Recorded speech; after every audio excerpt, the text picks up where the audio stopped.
ہشام نے خبر دی، انہیں معمر نے، انہیں زہری نے، انہیں ابن المسیب نے اور ان سے ابو ہریرہ رضی اللہ عنہ نے بیان کیا کہ حبشہ کے کچھ لوگ نبی کریم صلی اللہ علیہ وسلم کے سامنے حراب چھوٹے نیزے کا کھیل دکھلا رہے تھے کہ عمر رضی اللہ عنہ آ گئے اور کنکریاں اٹھا کر انہیں ان سے مارا، لیکن آپ صلی اللہ علیہ وسلم نے فرمایا عمر انہیں کھیل دکھانے دو۔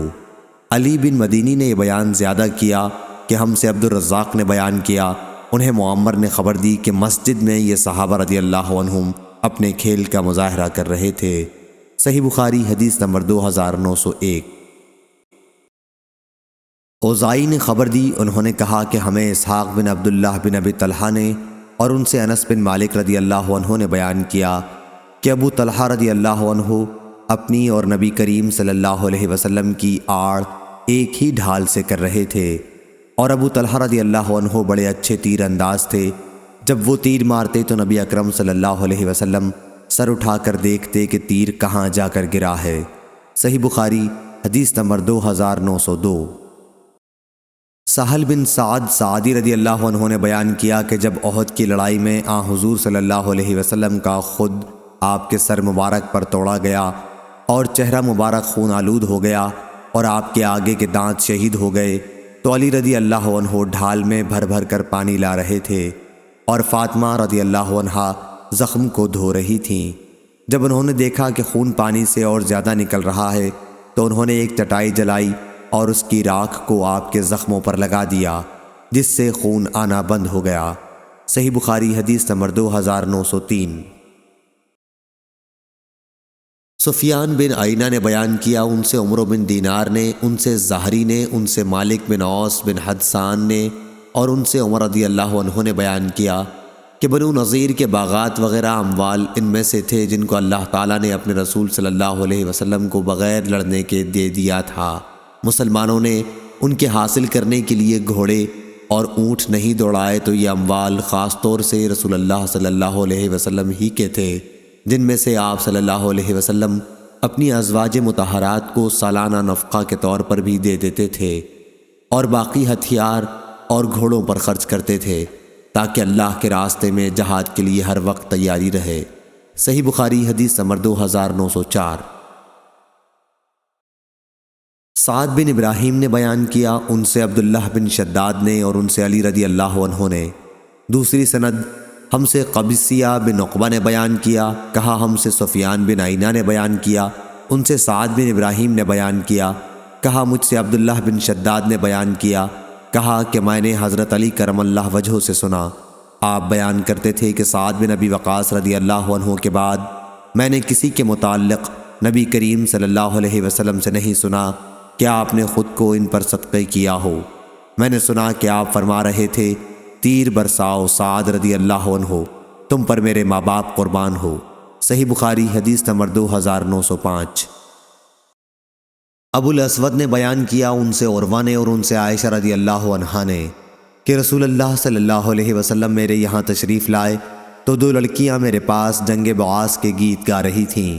آپ بستر پر لیٹ گئے اور چہرہ مبارک دوسری طرف کر لیا، اور اس کے بعد ابو بکر آ گئے اور آپ نے مجھے ڈانٹا کہ یہ شیطانی گانا اور رسول اللہ صلی اللہ علیہ وسلم کی موجودگی میں، لیکن آپ صلی اللہ علیہ وسلم ان کی طرف متوجہ ہوئے اور فرمایا کہ انہیں گانے دو۔ پھر جب ابو بکر رضی اللہ عنہ دوسری طرف متوجہ ہو گئے تو میں نے ان لڑکیوں کو اشارہ کیا اور وہ چلی گئیں۔ صحیح بخاری حدیث نمبر 2906۔ عائشہ رضی اللہ عنہا نے بیان کیا کہ عید کے دن سوڈان کے کچھ صحابہ ڈھال اور حراب کا کھیل دکھلا رہے تھے۔ اب یا میں نے خود رسول اللہ صلی اللہ علیہ وسلم سے کہا یا آپ نے ہی فرمایا کہ تم بھی دیکھنا چاہتی ہو؟ میں نے کہا جی ہاں۔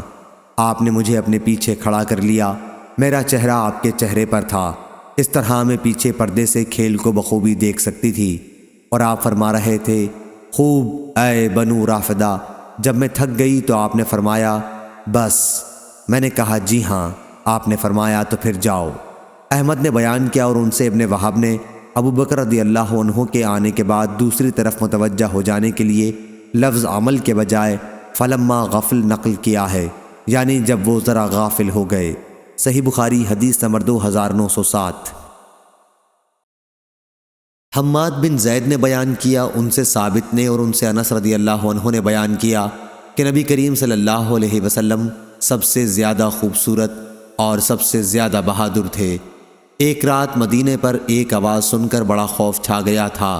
سب لوگ اس آواز کی طرف بڑھے، لیکن نبی کریم صلی اللہ علیہ وسلم سب سے آگے تھے اور آپ نے ہی واقعے کی تحقیق کی۔ آپ ابو طلحہ رضی اللہ عنہ کے ایک گھوڑے پر سوار تھے جس کی پشت ننگی تھی، آپ کی گردن سے تلوار لٹک رہی تھی اور آپ فرما رہے تھے کہ ڈرو مت۔ پھر آپ صلی اللہ علیہ وسلم نے فرمایا کہ ہم نے تو گھوڑے کو سمندر کی طرح تیز پایا ہے، یا یہ فرمایا کہ گھوڑا جیسے سمندر ہے۔ صحیح بخاری حدیث نمبر 2908۔ اوزائی نے خبر دی، انہوں نے کہا کہ میں نے سلیمان بن حبیب سے سنا، کہا میں نے ابو امامہ باہلی سے سنا، وہ بیان کرتے تھے کہ ایک قوم صحابہ رضی اللہ عنہم نے بہت سی فتوحات حاصل کیں اور ان کی تلواروں کی آرائش سونے چاندی سے نہیں ہوئی تھی، بلکہ اونٹ کی پشت کا چمڑا، سیسا اور لوہا ان کی تلواروں کے زیور تھے۔ صحیح بخاری حدیث نمبر 2909۔ جابر بن عبداللہ رضی اللہ عنہ نے خبر دی کہ وہ نبی کریم صلی اللہ علیہ وسلم کے ساتھ نجد کے اطراف میں ایک غزوہ میں شریک تھے۔ جب حضور اکرم صلی اللہ علیہ وسلم جہاد سے واپس ہوئے تو آپ کے ساتھ یہ بھی واپس ہوئے۔ راستے میں قیلولہ کا وقت ایک ایسی وادی میں ہوا جس میں ببول کے درخت بکثرت تھے۔ حضرت صلی اللہ علیہ وسلم نے اسی وادی میں پڑاؤ کیا اور صحابہ پوری وادی میں درخت کے سائے کے لیے پھیل گئے۔ آپ نے بھی ایک ببول کے نیچے قیام فرمایا اور اپنی تلوار درخت پر لٹکا دی۔ ہم سب سو گئے تھے کہ حضرت صلی اللہ علیہ وسلم کے پکارنے کی آواز سنائی دی۔ دیکھا گیا تو ایک بدوی آپ کے پاس تھا۔ حضرت صلی اللہ علیہ وسلم نے فرمایا کہ اس نے غفلت میں میری ہی تلوار مجھ پر کھینچ لی تھی اور میں سویا ہوا تھا۔ جب بیدار ہوا تو ننگی تلوار اس کے ہاتھ میں تھی۔ اس نے کہا مجھ سے تمہیں کون بچائے گا؟ میں نے کہا کہ اللہ۔ 3 مرتبہ میں نے اسی طرح کہا اور تلوار اس کے ہاتھ سے چھوٹ کر گر گئی۔ حضور اکرم صلی اللہ علیہ وسلم نے اعرابی کو کوئی سزا نہیں دی، بلکہ آپ بیٹھ گئے، پھر وہ خود متاثر ہو کر اسلام لائے۔ صحیح بخاری حدیث نمبر 2910۔ عبدالعزیز بن ابی حازم نے بیان کیا، ان سے ان کے والد نے اور ان سے سہل بن سعد سعدی رضی اللہ عنہ نے ان سے احد کی لڑائی میں نبی کریم صلی اللہ علیہ وسلم کے زخمی ہونے کے متعلق پوچھا گیا تو انہوں نے بتلایا کہ آپ کے چہرے مبارک پر زخم آئے اور آپ کے آگے کے دانت ٹوٹ گئے تھے اور خود آپ کے سر مبارک پر ٹوٹ گئی تھی جس سے سر پر زخم آئے تھے۔ حضرت فاطمہ زہرا رضی اللہ عنہا خون دھو رہی تھی اور علی کرم اللہ وجہہ پانی ڈال رہے تھے۔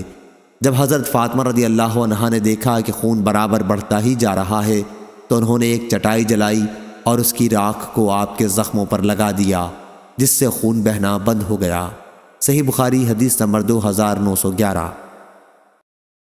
عبد الرحمن بن مہدی نے بیان کیا، ان سے سفیان سوری نے، ان سے ابو اسحاق نے اور ان سے عمر بن حارث رضی اللہ عنہ نے بیان کیا کہ نبی کریم صلی اللہ علیہ وسلم نے وفات کے بعد اپنے ہتھیار ایک سفید خچر اور ایک قطع رازی جسے آپ پہلے ہی صدقہ کر چکے تھے کے سوا اور کوئی چیز نہیں چھوڑی تھی۔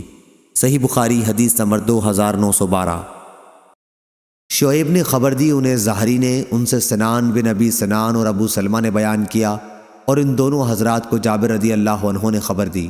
دوسری سند اور ہم سے موسیٰ بن اسماعیل نے بیان کیا، انہیں ابراہیم بن سعد نے خبر دی، انہیں ابن شہاب نے خبر دی، انہیں سنان بن ابی سنان الدولہ نے اور انہیں جابر بن عبداللہ رضی اللہ عنہ نے خبر دی کہ وہ نبی کریم صلی اللہ علیہ وسلم کے ساتھ ایک لڑائی میں شریک تھے، ایک ایسے جنگل میں جہاں ببول کے درخت بکثرت تھے۔ قیلولہ کا وقت ہو گیا، تمام صحابہ سائے کی تلاش میں پوری وادی میں متفرق درختوں کے نیچے پھیل گئے اور نبی کریم صلی اللہ علیہ وسلم نے بھی ایک درخت کے نیچے قیام فرمایا۔ آپ نے تلوار درخت کے تنے سے لٹکا دی تھی اور سو گئے تھے۔ جب آپ بیدار ہوئے تو آپ کے پاس ایک اجنبی موجود تھا۔ اس اجنبی نے کہا تھا کہ اب تمہیں مجھ سے کون بچائے گا؟ پھر حضرت صلی اللہ علیہ وسلم نے آواز دی اور جب صحابہ رضی اللہ عنہم آپ کے قریب پہنچے تو آپ نے فرمایا کہ اس شخص نے میری ہی تلوار مجھ پر کھینچ لی تھی اور مجھ سے کہنے لگا تھا کہ اب تمہیں میرے ہاتھ سے کون بچا سکے گا؟ میں نے کہا کہ اللہ۔ اس پر وہ شخص خود ہی دہشت زدہ ہو گیا اور تلوار نیام میں کر لی۔ اب یہ بیٹھا ہوا ہے۔ حضرت صلی اللہ علیہ وسلم نے اسے کوئی سزا نہیں دی تھی۔ صحیح بخاری حدیث نمبر 2913۔ امام مالک نے خبر دی، انہیں عمر بن عبید اللہ کے مولا ابو نضر نے، اور انہیں ابو قتادہ انصاری کے مولا نافع نے، اور انہیں ابو قتادہ رضی اللہ عنہ نے، کہ آپ رسول اللہ صلی اللہ علیہ وسلم کے ساتھ صلح حدیبیہ کے موقع پر مکے کے راستے میں آپ اپنے چند ساتھیوں کے ساتھ احرام باندھے ہوئے تھے، لشکر سے پیچھے رہ گئے۔ خود قتادہ رضی اللہ عنہ نے ابھی احرام نہیں باندھا تھا۔ پھر انہوں نے ایک گورخر دیکھا اور اپنے گھوڑے پر شکار کرنے کی نیت سے سوار ہو گئے۔ اس کے بعد انہوں نے اپنے ساتھیوں سے جو احرام باندھے ہوئے تھے کہا کہ کوڑا اٹھا دیں۔ انہوں نے اس سے انکار کیا۔ پھر انہوں نے اپنا نیزہ مانگا، اس کے دینے سے انہوں نے انکار کیا۔ آخر انہوں نے خود اسے اٹھایا اور گورخر پر جھپٹ پڑے اور اسے مار لیا۔ نبی کریم صلی اللہ علیہ وسلم کے صحابہ میں سے بعض نے تو اس گورخر کا گوشت کھایا اور بعض نے اس کے کھانے سے احرام کے عذر کی بنا پر انکار کیا۔ پھر جب یہ رسول اللہ صلی اللہ علیہ وسلم کی خدمت میں پہنچے تو اس کے متعلق مسئلہ پوچھا۔ حضرت صلی اللہ علیہ وسلم نے فرمایا کہ یہ تو ایک کھانے کی چیز تھی جو اللہ تعالیٰ نے تمہیں عطا کی۔ اور زید بن اسلم سے روایت ہے کہ ان سے عطا بن یسار نے بیان کیا، اور ان سے ابو قتادہ رضی اللہ عنہ نے گورخر کے شکار سے متعلق ابو نضر ہی کی حدیث کی طرح، البتہ اس روایت میں یہ زائد ہے کہ نبی کریم صلی اللہ علیہ وسلم نے دریافت فرمایا، کیا اس کا کچھ بچا ہوا گوشت ابھی تمہارے پاس موجود ہے؟ صحیح بخاری حدیث نمبر 2914۔ خالد حذا نے بیان کیا، ان سے اکرمہ نے اور ان سے ابن عباس رضی اللہ عنہ نے بیان کیا کہ نبی کریم صلی اللہ علیہ وسلم بدر کے دن دعا فرما رہے تھے۔ اس وقت آپ ایک خیمہ میں تشریف فرما تھے کہ اے اللہ، میں تیرے عہد اور تیرے وعدے کا واسطہ دے کر فریاد کرتا ہوں، اے اللہ اگر تو چاہے تو آج کے بعد تیری عبادت نہ کی جائے گی۔ اس پر حضرت ابو بکر رضی اللہ عنہ نے آپ کا ہاتھ پکڑ لیا اور عرض کیا، بس کیجئے اے اللہ کے رسول، آپ نے اپنے رب کے حضور میں دعا کی حد کر دی ہے۔ حضرت صلی اللہ علیہ وسلم اس وقت زرہ پہنے ہوئے تھے۔ آپ باہر تشریف لائے تو زبان مبارک پر یہ آیت تھی۔ ترجمہ: جماعت مشرکین جلد ہی شکست کھا کر بھاگ جائے گی اور پیٹھ دکھانا اختیار کرے گی، اور قیامت کے دن کا ان سے وعدہ ہے، اور قیامت کا دن بڑا ہی بھیانک اور تلخ ہوگا۔ اور وہیب نے بیان کیا، ان سے خالد نے بیان کیا کہ بدر کے دن کا یہ واقعہ ہے۔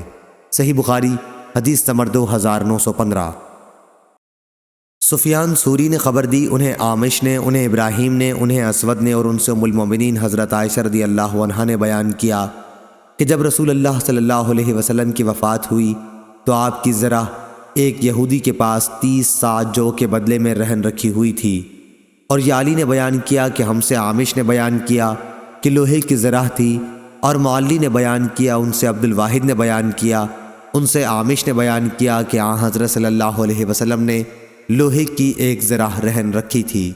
صحیح بخاری حدیث نمبر 2916۔ عبداللہ بن طاؤس نے بیان کیا، ان سے ان کے باپ نے اور ان سے ابو ہریرہ رضی اللہ عنہ نے، کہ نبی کریم صلی اللہ علیہ وسلم نے فرمایا، بخیل جو زکوٰۃ نہیں دیتا اور زکوٰۃ دینے والے سخی کی مثال دو آدمیوں جیسی ہے، دونوں لوہے کے کرتے زرہ پہنے ہوئے ہیں، دونوں کے ہاتھ گردن سے بندھے ہوئے ہیں۔ زکوٰۃ دینے والا سخی جب بھی زکوٰۃ کا ارادہ کرتا ہے تو اس کا کرتا اتنا کشادہ ہو جاتا ہے کہ زمین پر چلتے میں گھسیٹتا جاتا ہے، لیکن جب بخیل صدقے کا ارادہ کرتا ہے تو اس کی زرہ کا ایک حلقہ اس کے بدن پر تنگ ہو جاتا ہے اور اس طرح سکڑ جاتا ہے کہ اس کے ہاتھ اس کی گردن سے جڑ جاتے ہیں۔ ابو ہریرہ رضی اللہ عنہ نے نبی کریم صلی اللہ علیہ وسلم کو یہ فرماتے سنا کہ پھر بخیل اسے ڈھیلا کرنا چاہتا ہے لیکن وہ ڈھیلا نہیں ہوتا۔ صحیح بخاری حدیث نمبر 2917۔ مسروق نے بیان کیا اور ان سے مغیرہ بن شعبہ نے بیان کیا کہ رسول اللہ صلی اللہ علیہ وسلم قضائے حاجت کے لیے تشریف لے گئے۔ جب آپ واپس ہوئے تو میں پانی لے کر خدمت میں حاضر ہوا۔ آپ شامی جبہ پہنے ہوئے تھے۔ پھر آپ نے کلی کی اور ناک میں پانی ڈالا اور اپنے چہرے پاک کو دھویا۔ اس کے بعد ہاتھ دھونے کے لیے آستین چڑھانے کی کوشش کی، لیکن آستین تنگ تھی، اس لیے ہاتھوں کو نیچے سے نکالا، پھر انہیں دھویا اور سر کا مسح کیا اور دونوں موزوں ہر دو کا بھی مسح کیا۔ صحیح بخاری حدیث نمبر 2918۔ سعید بن ابی عروبہ نے بیان کیا، ان سے قتادہ نے اور ان سے انس بن مالک رضی اللہ عنہ نے کہ نبی کریم صلی اللہ علیہ وسلم نے عبد الرحمن بن عوف اور زبیر رضی اللہ عنہ کو خارش کے مرض کی وجہ سے ریشمی کرتا پہننے کی اجازت دے دی تھی، جو ان دونوں کو لاحق ہو گئی تھی، جو اس مرض میں مفید ہے۔ صحیح بخاری حدیث نمبر 2919۔ حمام نے بیان کیا، ان سے قتادہ نے اور ان سے انس رضی اللہ عنہ نے دوسری سند، اور ہم سے محمد بن سنان نے بیان کیا، کہا ہم سے حمام نے بیان کیا، ان سے قتادہ نے اور ان سے انس رضی اللہ عنہ نے کہ عبد الرحمن بن عوف اور زبیر بن عوام رضی اللہ عنہ نے نبی کریم صلی اللہ علیہ وسلم سے جوؤں کی شکایت کی تو رسول اللہ صلی اللہ علیہ وسلم نے انہیں ریشمی کپڑے کے استعمال کی اجازت دے دی۔ پھر میں نے جہاد میں انہیں ریشمی کپڑا پہنے ہوئے دیکھا۔ صحیح بخاری حدیث نمبر 2920۔ قتادہ نے خبر دی اور ان سے انس رضی اللہ عنہ نے بیان کیا کہ نبی کریم صلی اللہ علیہ وسلم نے عبد الرحمن بن عوف اور زبیر بن عوام رضی اللہ عنہ کو ریشمی کپڑے پہننے کی اجازت دے دی تھی۔ صحیح بخاری حدیث نمبر 2921۔ شعبہ نے بیان کیا، انہوں نے قتادہ سے سنا اور انہوں نے انس رضی اللہ عنہ سے کہ نبی کریم صلی اللہ علیہ وسلم نے رخصت دی تھی، یا یہ بیان کیا کہ رخصت دی گئی تھی ان دونوں حضرات کو خارش کی وجہ سے جو ان کو لاحق ہو گئی تھی۔ صحیح بخاری حدیث نمبر 2922۔ ابراہیم بن سعد نے بیان کیا، ان سے ابن شہاب نے، ان سے جعفر بن عمرو بن امیہ نے اور ان سے ان کے والد نے بیان کیا کہ میں نے نبی کریم صلی اللہ علیہ وسلم کو دیکھا کہ آپ صلی اللہ علیہ وسلم شانے کا گوشت چھری سے کاٹ کر کھا رہے تھے۔ پھر نماز کے لیے اذان ہوئی تو آپ نے نماز پڑھی لیکن وضو نہیں کیا۔ ہم سے ابو الیمان نے بیان کیا، کہا ہم کو شعیب نے خبر دی اور انہیں ظاہری نے۔ اس روایت میں یہ زیادتی بھی موجود ہے کہ جب آپ نماز کے لیے بلائے گئے تو آپ نے چھری ڈال دی۔ صحیح بخاری حدیث نمبر 2923۔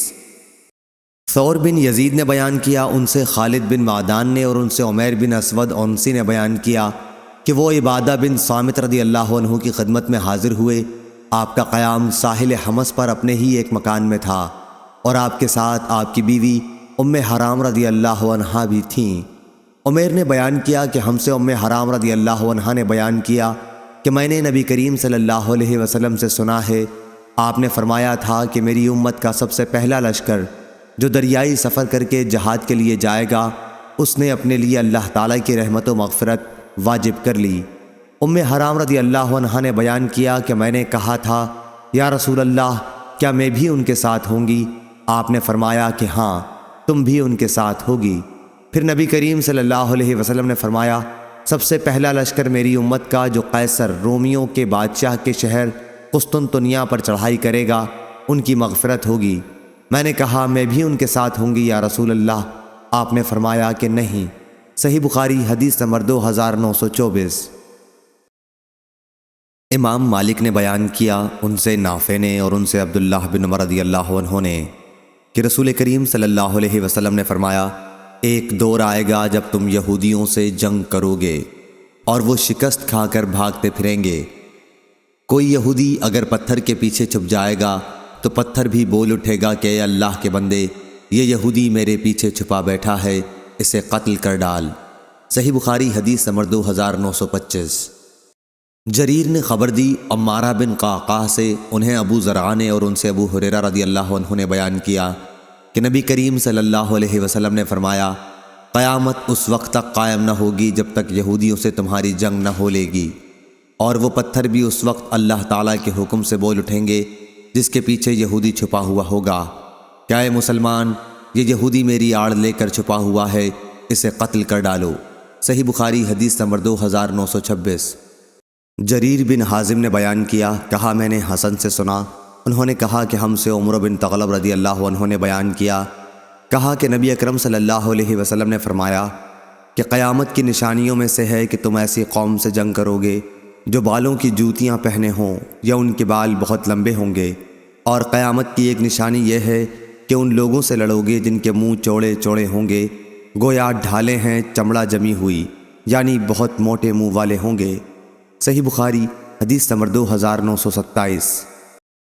اعرج نے بیان کیا اور ان سے ابو ہریرہ رضی اللہ عنہ نے بیان کیا کہ رسول اللہ صلی اللہ علیہ وسلم نے فرمایا، قیامت اس وقت تک قائم نہ ہوگی جب تک تم ترکوں سے جنگ نہ کر لوگے، جن کی آنکھیں چھوٹی ہوں گی، چہرے سرخ ہوں گے، ناک موٹی پھیلی ہوئی ہوگی، ان کے چہرے ایسے ہوں گے جیسے تہبند چمڑا لگی ہوئی ہوتی ہے، اور قیامت اس وقت تک قائم نہ ہوگی جب تک تم ایک ایسی قوم سے جنگ نہ کر لوگے جن کے جوتے بال کے بنے ہوئے ہوں گے۔ صحیح بخاری حدیث نمبر 2928۔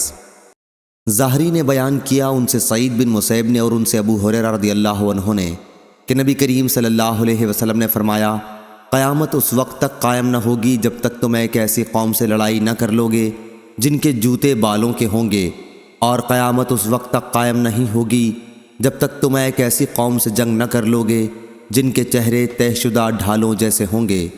سفیان نے بیان کیا کہ اس میں ابو زناد نے اعرج سے اور انہوں نے ابو ہریرہ رضی اللہ عنہ سے یہ زیادہ نقل کیا کہ ان کی آنکھیں چھوٹی ہوں گی، ناک موٹی، چہرے ایسے ہوں گے جیسے تہ بتہ چمڑے لگی ڈھال ہوتی ہے۔ صحیح بخاری حدیث نمبر 2929۔ ابو اسحاق نے بیان کیا، کہا کہ میں نے برا بن عازب رضی اللہ عنہ سے سنا، ان سے ایک صاحب نے پوچھا تھا کہ ابو عمارہ، کیا آپ لوگوں نے حنین کی لڑائی میں فرار اختیار کیا تھا؟ برا رضی اللہ عنہ نے کہا، نہیں، خدا کی قسم رسول اللہ صلی اللہ علیہ وسلم نے پشت ہرگز نہیں پھیری تھی، البتہ آپ کے اصحاب میں جو نوجوان تھے بے سر و سامان، جن کے پاس نہ زرہ تھی نہ خود اور کوئی ہتھیار بھی نہیں لے گئے تھے، انہوں نے ضرور میدان چھوڑ دیا تھا، کیونکہ مقابلے میں حوازن اور بنو نصر کے بہترین تیر انداز تھے کہ کم ہی ان کا کوئی تیر خطا جاتا، چنانچہ انہوں نے خوب تیر برسائے اور شاید ہی کوئی نشانہ ان کا خطا ہوا ہو۔ اس دوران میں مسلمان نبی کریم صلی اللہ علیہ وسلم کے پاس آ کر جمع ہو گئے۔ آپ اپنے سفید خچر پر سوار تھے اور آپ کے چچیرے بھائی ابو سفیان بن حارث بن عبد المطلب آپ کی سواری کی لگام تھامے ہوئے تھے۔ حضور نے سواری سے اتر کر اللہ تعالیٰ سے مدد کی دعا مانگی، پھر فرمایا، میں نبی ہوں، اس میں غلط بیانی کا کوئی شائبہ نہیں، میں عبد المطلب کی اولاد ہوں۔ اس کے بعد آپ صلی اللہ علیہ وسلم نے اپنے اصحاب کی نئے طریقے پر صف بندی کی۔ صحیح بخاری حدیث نمبر 2930۔ ہشام نے بیان کیا، ان سے محمد نے، ان سے عبیدہ نے اور ان سے علی رضی اللہ عنہ نے بیان کیا کہ غزوہ احزاب خندق کے موقع پر رسول اللہ صلی اللہ علیہ وسلم نے مشرکین کو یہ بد دعا دی کہ اے اللہ، ان کے گھروں اور قبروں کو آگ سے بھر دے، انہوں نے ہم کو صلاۃ وسطیٰ عصر کی نماز نہیں پڑھنے دی۔ یا آپ نے اس وقت فرمایا جب سورج غروب ہو چکا تھا اور عصر کی نماز قضا ہو گئی تھی۔ صحیح بخاری حدیث نمبر 2931۔ سفیان بن عینہ نے بیان کیا، ان سے ابن ذکوان نے، ان سے اعرج نے اور ان سے ابو ہریرہ رضی اللہ عنہ نے بیان کیا کہ رسول اللہ صلی اللہ علیہ وسلم صبح کی دعائے قنوت میں دوسری رکعت کے رکوع کے بعد یہ دعا پڑھتے تھے۔ ترجمہ: اے اللہ، سلمہ بن ہشام کو نجات دے، اے اللہ، ولید بن ولید کو نجات دے، اے اللہ، عیاش بن ابی ربیعہ کو نجات دے، اے اللہ، تمام کمزور مسلمانوں کو نجات دے جو مکے میں مشرکین کی سختیاں جھیل رہے تھے، اے اللہ، مضر پر اپنا سخت عذاب نازل کر، اے اللہ، ایسا قحط نازل کر جیسا یوسف علیہ السلام کے زمانے میں پڑا تھا۔ صحیح بخاری حدیث نمبر 2932۔ اسماعیل بن ابی خالد نے خبر دی اور انہوں نے عبداللہ بن ابی اوفی رضی اللہ عنہ سے سنا، آپ بیان کرتے تھے کہ غزوہ احزاب کے موقع پر رسول اللہ صلی اللہ علیہ وسلم نے یہ دعا کی تھی، اے اللہ، کتاب کے نازل کرنے والے، قیامت کے دن حساب بڑی سرعت سے لینے والے، اے اللہ، مشرکوں اور کفار کی جماعتوں کو جو مسلمانوں کا استحصال کرنے آئی ہیں شکست دے، اے اللہ، انہیں شکست دے اور انہیں جھنجھوڑ کر رکھ دے۔ صحیح بخاری حدیث نمبر 2933۔ جعفر بن عون نے بیان کیا، ہم سے سفیان ثوری نے، ان سے ابو اسحاق نے، ان سے عمرو بن میمون نے اور ان سے عبداللہ بن مسعود رضی اللہ عنہ نے کہ نبی کریم صلی اللہ علیہ وسلم کعبے کے سائے میں نماز پڑھ رہے تھے۔ ابو جہل اور قریش کے بعض دوسرے لوگوں نے کہا کہ اونٹ کی اوجڑی لا کر کون ان پر ڈالے گا؟ مکہ کے کنارے ایک اونٹ ذبح ہوا تھا اور اسی کی اوجڑی لانے کے واسطے ان سبوں نے اپنے آدمی بھیجے اور وہ اس اونٹ کی اوجڑی اٹھا لائے اور اسے نبی کریم صلی اللہ علیہ وسلم کے اوپر نماز پڑھتے ہوئے ڈال دیا۔ اس کے بعد فاطمہ رضی اللہ عنہا آئیں اور انہوں نے آپ صلی اللہ علیہ وسلم کے اوپر سے اس گندگی کو ہٹایا۔ حضرت صلی اللہ علیہ وسلم نے اس وقت یہ بد دعا کی کہ اے اللہ قریش کو پکڑ، اے اللہ قریش کو پکڑ، اے اللہ قریش کو پکڑ۔ ابو جہل بن ہشام، عتبہ بن ربیعہ، شیبہ بن ربیعہ، ولید بن عتبہ، ابی بن خلف اور عقبہ بن ابی معیط سب کو پکڑ لے۔ عبداللہ بن مسعود رضی اللہ عنہ نے کہا، چنانچہ میں نے ان سب کو جنگ بدر میں بدر کے کنویں میں دیکھا کہ سب کو قتل کر کے اس میں ڈال دیا گیا تھا۔ ابو اسحاق نے کہا کہ میں 7ویں شخص کا جس کے حق میں آپ نے بد دعا کی تھی نام بھول گیا، اور یوسف بن ابی اسحاق نے کہا کہ ان سے اسحاق نے سفیان کی روایت میں ابی بن خلف کے بجائے امیہ بن خلف بیان کیا، اور شعبہ نے کہا کہ امیہ یا ابی شک کے ساتھ ہے لیکن صحیح امیہ ہے۔ صحیح بخاری حدیث نمبر 2934۔ حماد بن زید نے بیان کیا، ان سے ایوب سختیانی نے، ان سے ابن ابی ملیکہ نے اور ان سے عائشہ رضی اللہ عنہا نے کہ بعض یہودی نبی کریم صلی اللہ علیہ وسلم کی خدمت میں آئے اور کہا، السلام علیکم، تم پر موت آئے۔ میں نے ان پر لعنت بھیجی۔ آپ نے فرمایا، کیا بات ہوئی؟ میں نے کہا، کیا انہوں نے ابھی جو کہا تھا آپ نے نہیں سنا؟ آپ نے فرمایا، کیا اور تم نے نہیں سنا کہ میں نے اس کا کیا جواب دیا؟ وعلیکم، یعنی تم پر بھی وہی آئے، یعنی میں نے کوئی برا لفظ زبان سے نہیں نکالا، صرف ان کی بات انہی پر لوٹا دی۔ صحیح بخاری حدیث نمبر 2935۔ ابن شہاب نے خبر دی، ان سے ان کے چچا نے بیان کیا، انہوں نے کہا کہ مجھے عبیداللہ بن عبداللہ بن عتبہ بن مسعود نے خبر دی، انہیں عبداللہ بن عباس رضی اللہ عنہ نے خبر دی کہ رسول اللہ صلی اللہ علیہ وسلم نے روم کے بادشاہ قیصر کو خط لکھا جس میں آپ نے یہ بھی لکھا تھا کہ اگر تم نے اسلام کی دعوت سے منہ موڑا تو اپنے گناہ کے ساتھ ان کاشتکاروں کا بھی گناہ تم پر پڑے گا جن پر تم حکمرانی کر رہے ہو۔ صحیح بخاری حدیث نمبر 2936۔ عبد الرحمن نے بیان کیا کہ ابو ہریرہ رضی اللہ عنہ نے بیان کیا کہ طفیل بن عمرو دوسی رضی اللہ عنہ اپنے ساتھیوں کے ساتھ حضور اکرم صلی اللہ علیہ وسلم کی خدمت میں حاضر ہوئے اور عرض کیا کہ یا رسول اللہ صلی اللہ علیہ وسلم، قبیلہ دوس کے لوگ سرکشی پر اتر آئے ہیں اور اللہ کا کلام سننے سے انکار کرتے ہیں، آپ ان پر بد دعا کیجئے۔ بعض صحابہ رضی اللہ عنہم نے کہا کہ اب دوس کے لوگ برباد ہو جائیں گے، لیکن آپ صلی اللہ علیہ وسلم نے فرمایا، اے اللہ، دوس کے لوگوں کو ہدایت دے اور انہیں دائرہ اسلام میں کھینچ لا۔ صحیح بخاری حدیث نمبر 2937۔ شعبہ نے خبر دی قتادہ سے، انہوں نے کہا کہ میں نے انس رضی اللہ عنہ سے سنا کہ آپ بیان کرتے تھے کہ جب نبی کریم صلی اللہ علیہ وسلم نے شاہ روم کو خط لکھنے کا ارادہ کیا تو آپ سے کہا گیا کہ وہ لوگ کوئی خط اس وقت تک قبول نہیں کرتے جب تک وہ سر بمہر نہ ہو۔ چنانچہ حضرت صلی اللہ علیہ وسلم نے ایک چاندی کی انگوٹھی بنوائی، گویا دست مبارک پر اس کی سفیدی میری نظروں کے سامنے ہے، اس انگوٹھی پر محمد الرسول اللہ کھدا ہوا تھا۔ صحیح بخاری حدیث نمبر 2938۔ عبیداللہ بن عبداللہ بن عتبہ نے خبر دی اور انہیں عبداللہ بن عباس رضی اللہ عنہ نے کہ رسول اللہ صلی اللہ علیہ وسلم نے اپنا خط کسرا کے پاس بھیجا۔ آپ نے ایلچی سے یہ فرمایا تھا کہ وہ آپ صلی اللہ علیہ وسلم کے خط کو بحرین کے گورنر کو دے دیں، بحرین کا گورنر اسے کسرا کے دربار میں پہنچا دے گا۔ جب کسرا نے مکتوب پڑھا تو اسے اس نے پھاڑ ڈالا۔ مجھے یاد ہے کہ سعید بن مسیب نے بیان کیا تھا کہ پھر نبی کریم صلی اللہ علیہ وسلم نے اس پر بد دعا کی تھی کہ وہ بھی پارا پارا ہو جائے، چنانچہ ایسا ہی ہوا۔ صحیح بخاری حدیث نمبر 2939۔ ابراہیم بن سعد نے بیان کیا، ان سے صالح بن کیسان نے، ان سے ابن شہاب نے، ان سے عبیداللہ بن عبداللہ بن عتبہ نے اور انہیں عبداللہ بن عباس رضی اللہ عنہ نے خبر دی کہ رسول اللہ صلی اللہ علیہ وسلم نے قیصر کو ایک خط لکھا جس میں آپ نے اسے اسلام کی دعوت دی تھی۔ وحیہ کلبی رضی اللہ عنہ کو آپ نے مکتوب دے کر بھیجا اور انہیں حکم دیا تھا کہ مکتوب بصرہ کے گورنر کے حوالے کر دیں، وہ اسے قیصر تک پہنچا دے گا۔ جب فارس کی فوج اس کے مقابلے میں شکست کھا کر پیچھے ہٹ گئی تھی اور اس کے ملک کے مقبوضہ علاقے واپس مل گئے تھے، تو اس انعام کے شکرانے کے طور پر جو اللہ تعالیٰ نے اس کا ملک اسے واپس دے کر اس پر کیا تھا، ابھی قیصر حمص سے ایلیا بیت المقدس تک پیدل چل کر آیا تھا۔ جب اس کے پاس رسول اللہ صلی اللہ علیہ وسلم کا نامہ مبارک پہنچا اور اس کے سامنے پڑھا گیا تو اس نے کہا کہ اگر ان حضرت صلی اللہ علیہ وسلم کی قوم کا کوئی شخص یہاں ہو تو اسے تلاش کر کے لاؤ، تاکہ میں اس رسول صلی اللہ علیہ وسلم کے متعلق اس سے کچھ سوالات کروں۔ صحیح بخاری حدیث نمبر 2940۔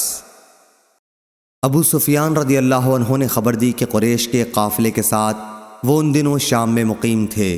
یہ قافلہ اس دور میں یہاں تجارت کی غرض سے آیا تھا، جس میں حضرت صلی اللہ علیہ وسلم اور کفار قریش میں باہم صلح ہو چکی تھی، صلح حدیبیہ۔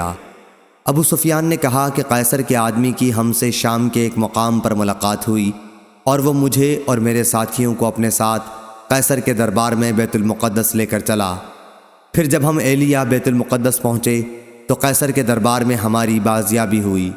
اس وقت قیصر دربار میں بیٹھا ہوا تھا، اس کے سر پر تاج تھا اور روم کے امراء اس کے ارد گرد تھے۔ اس نے اپنے ترجمان سے کہا کہ ان سے پوچھو کہ جنہوں نے ان کی یہاں نبوت کا دعویٰ کیا ہے، نسب کے اعتبار سے ان کے قریب میں سے کون شخص ہے؟ ابو سفیان نے کہا کہ میں نے کہا میں نسب کے اعتبار سے ان کے زیادہ قریب ہوں۔ قیصر نے پوچھا تمہاری اور ان کی قرابت کیا ہے؟ میں نے کہا رشتے میں وہ میرے چچا زاد بھائی ہوتے ہیں۔ اتفاق تھا کہ اس مرتبہ قافلے میں میرے سوا بنی عبد مناف کا اور آدمی موجود نہیں تھا۔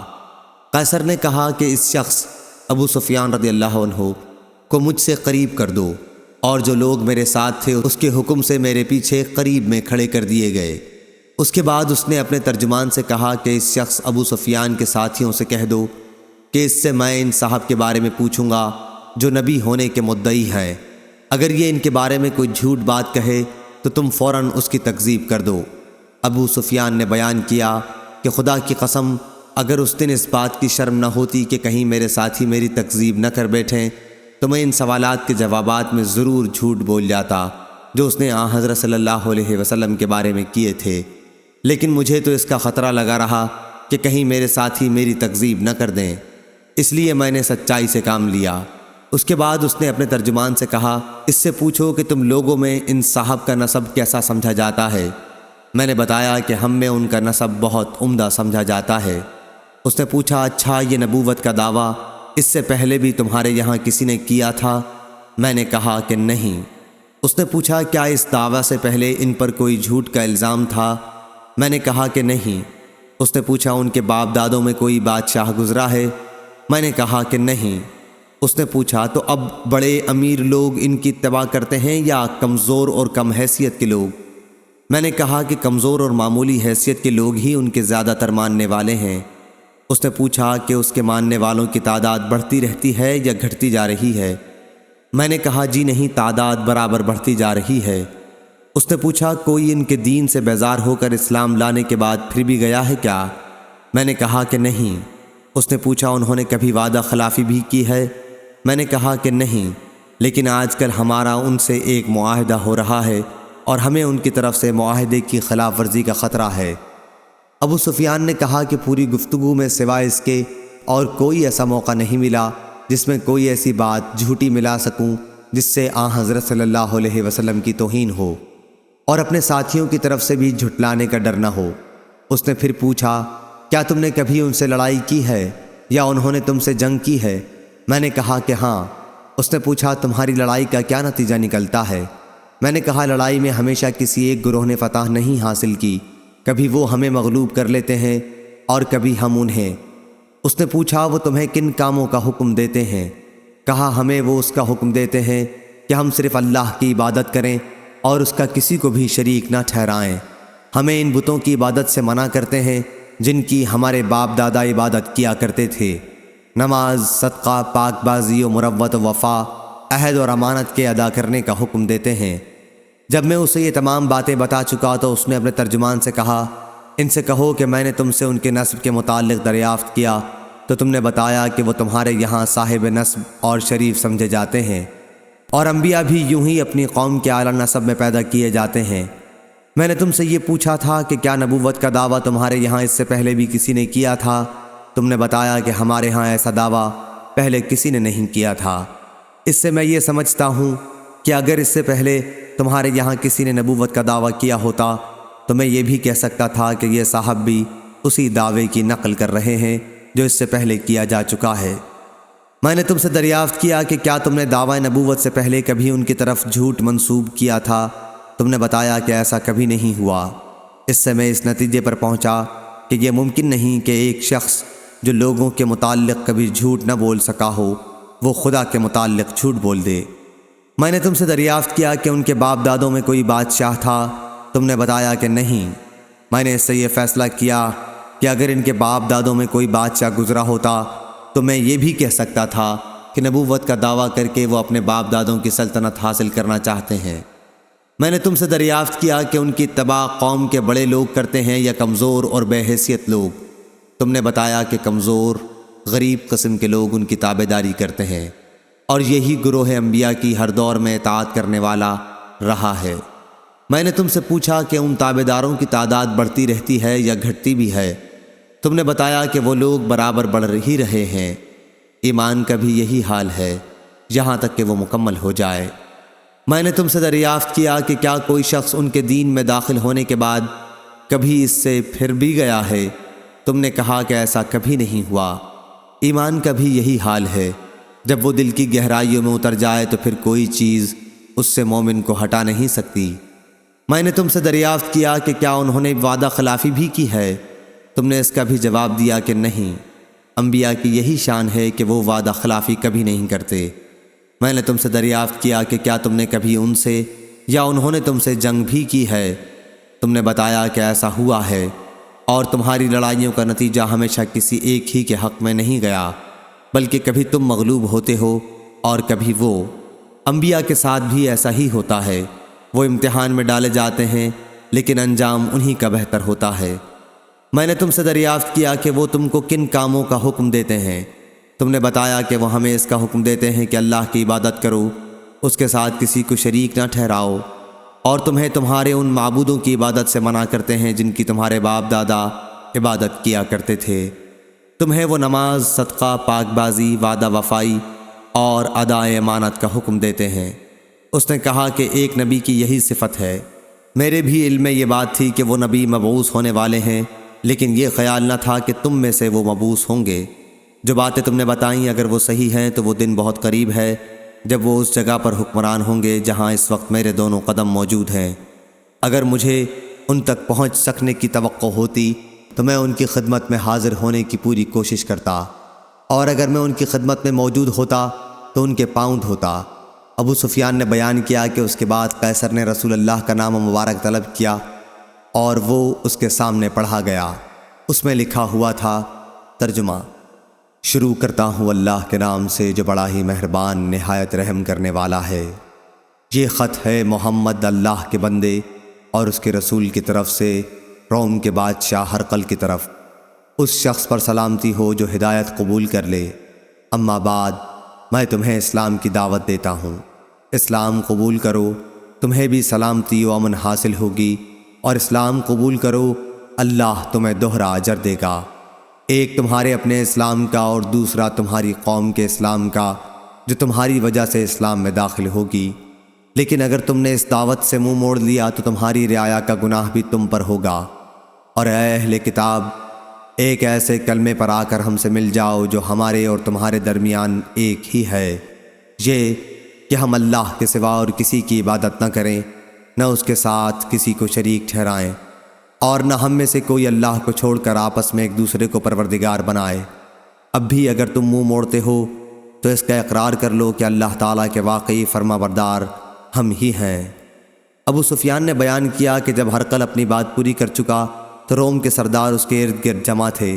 سب ایک ساتھ چیخنے لگے اور شور و غل بہت بڑھ گیا۔ مجھے کچھ پتہ نہیں چلا کہ یہ لوگ کیا کہہ رہے تھے۔ پھر ہمیں حکم دیا گیا اور ہم وہاں سے نکال دیے گئے۔ جب میں اپنے ساتھیوں کے ساتھ وہاں سے چلا آیا اور ان کے ساتھ تنہائی ہوئی تو میں نے کہا کہ ابن ابی کبشہ مراد حضور اکرم صلی اللہ علیہ وسلم سے ہے کا معاملہ بہت آگے بڑھ چکا ہے۔ بنو الاسفر رومیوں کا بادشاہ بھی اس سے ڈرتا ہے۔ ابو سفیان نے بیان کیا کہ اللہ کی قسم مجھے اسی دن سے اپنی ذلت کا یقین ہو گیا تھا اور برابر اس بات کا بھی یقین رہا کہ حضرت صلی اللہ علیہ وسلم ضرور غالب ہوں گے، یہاں تک کہ اللہ تعالیٰ نے میرے دل میں بھی اسلام داخل کر دیا، حالانکہ پہلے میں اسلام کو برا جانتا تھا۔ صحیح بخاری حدیث نمبر 2941۔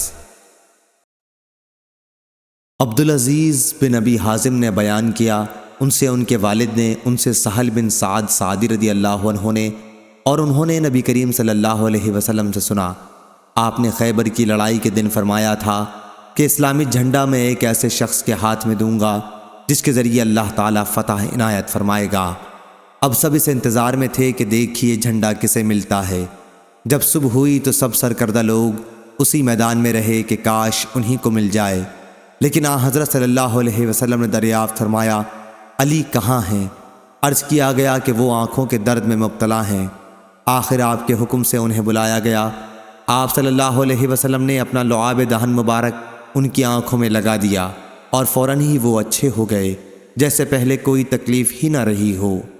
حضرت علی رضی اللہ عنہ نے کہا کہ ہم ان یہودیوں سے اس وقت تک جنگ کریں گے جب تک یہ ہمارے جیسے مسلمان نہ ہو جائیں، لیکن حضرت صلی اللہ علیہ وسلم نے فرمایا، ابھی ٹھہرو، پہلے ان کے میدان میں اتر کر انہیں تم اسلام کی دعوت دے لو اور ان کے لیے جو چیزیں ضروری ہیں ان کی خبر کر دو، پھر وہ نہ مانے تو لڑنا۔ اللہ کی قسم اگر تمہارے ذریعے ایک شخص کو بھی ہدایت مل جائے تو یہ تمہارے حق میں سرخ اونٹوں سے بہتر ہے۔ صحیح بخاری حدیث نمبر 2942۔ ابو اسحاق نے بیان کیا، ان سے حمید نے کہا کہ میں نے انس رضی اللہ عنہ سے سنا، آپ بیان کرتے تھے کہ رسول اللہ صلی اللہ علیہ وسلم جب کسی قوم پر چڑھائی کرتے تو اس وقت تک کوئی اقدام نہ فرماتے جب تک صبح نہ ہو جاتی۔ جب صبح ہو جاتی اور اذان کی آواز سن لیتے تو رک جاتے، اور اگر اذان کی آواز سنائی نہ دیتی تو صبح ہونے کے بعد حملہ کرتے۔ چنانچہ خیبر میں بھی ہم رات میں پہنچے تھے۔ اس حدیث میں بھی اشارہ ہے کہ جنگ شروع کرنے سے پہلے ہر وہ موقع تلاش کر لینا چاہیے جس سے جنگ کا خطرہ ٹل سکے، کیونکہ اسلام کا مقصد جنگ ہرگز نہیں ہے۔ صحیح بخاری حدیث نمبر 2943۔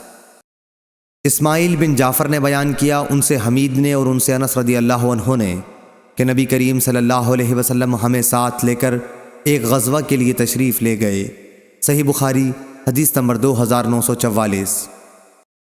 عبداللہ بن مسلمہ نے بیان کیا، ان سے امام مالک نے، ان سے حمید نے اور ان سے انس رضی اللہ عنہ نے کہ رسول کریم صلی اللہ علیہ وسلم رات میں خیبر تشریف لے گئے، اور آپ کی عادت تھی کہ جب کسی قوم تک رات کے وقت پہنچتے تو صبح سے پہلے ان پر حملہ نہیں کرتے تھے۔ جب صبح ہوئی تو یہودی اپنے پھاوڑے اور ٹوکرے لے کر باہر کھیتوں میں کام کرنے کے لیے نکلے۔ جب انہوں نے اسلامی لشکر کو دیکھا تو چیخ پڑے، محمد واللہ محمد، لشکر سمیت آ گئے۔ اس پر نبی کریم صلی اللہ علیہ وسلم نے فرمایا، اللہ کی ذات سب سے بڑی ہے، اب خیبر تو خراب ہو گیا کہ جب ہم کسی قوم کے میدان میں مجاہدانہ اتر آتے ہیں تو کفر سے ڈرائے ہوئے لوگوں کی صبح منحوس ہو جاتی ہے۔ صحیح بخاری حدیث نمبر 2945۔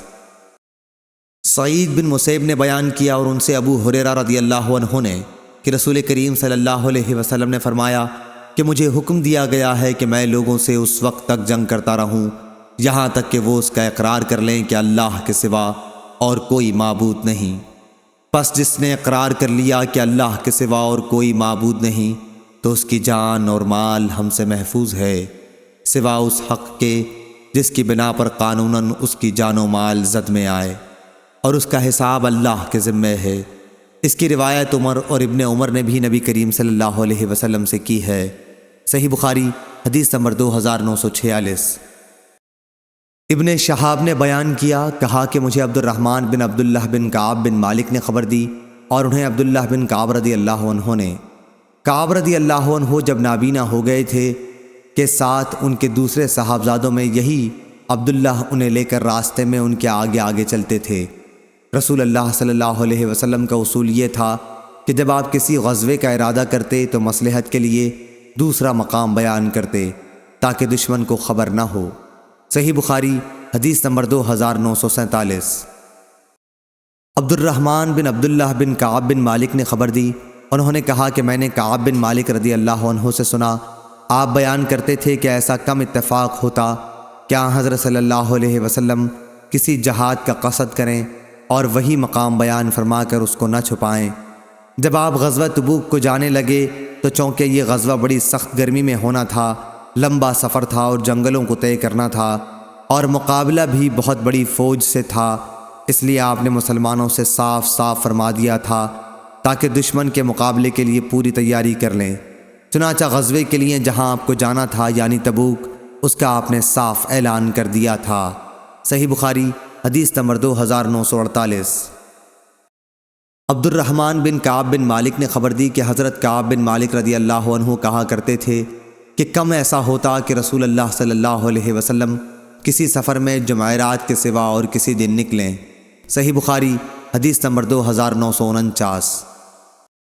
معمر نے خبر دی، انہیں زہری نے، انہیں عبد الرحمن بن کعب بن مالک نے اور انہیں ان کے والد حضرت کعب بن مالک رضی اللہ عنہ نے کہ نبی کریم صلی اللہ علیہ وسلم غزوہ تبوک کے لیے جمعرات کے دن نکلے تھے۔ آپ جمعرات کے دن سفر کرنا پسند فرماتے تھے۔ صحیح بخاری حدیث نمبر 2950۔ حماد بن زید نے بیان کیا، ان سے ایوب سختیانی نے، ان سے ابو قلابہ نے اور ان سے انس رضی اللہ عنہ نے کہ نبی کریم صلی اللہ علیہ وسلم نے مدینہ میں ظہر 4 رکعت پڑھی، پھر عصر کی نماز الحلیفہ میں 2 رکعت پڑھی، اور میں نے سنا کہ صحابہ حج اور عمرہ دونوں کا لبیک ایک ساتھ پکار رہے تھے۔ صحیح بخاری حدیث نمبر 2951۔ عبداللہ بن مسلمہ نے بیان کیا امام مالک سے، ان سے یحییٰ بن سعید نے، ان سے عمرہ بنت عبد الرحمن نے اور ان سے عائشہ رضی اللہ عنہا نے بیان کیا کہ مدینہ سے حجۃ الوداع کے لیے رسول کریم صلی اللہ علیہ وسلم کے ساتھ ہم اس وقت نکلے جب ذی قعدہ کے 5 دن باقی تھے۔ ہفتے کے دن ہمارا مقصد حج کے سوا اور کچھ بھی نہ تھا۔ جب ہم مکے سے قریب ہوئے تو رسول کریم صلی اللہ علیہ وسلم نے حکم فرمایا کہ جس کے ساتھ قربانی کا جانور نہ ہو، جب وہ بیت اللہ کے طواف اور صفا اور مروہ کی سعی سے فارغ ہو جائے تو احرام کھول دے، پھر حج کے لیے بعد میں احرام باندھے۔ حضرت عائشہ رضی اللہ عنہا نے کہا کہ 10ویں ذی الحج کو ہمارے یہاں گائے کا گوشت آیا۔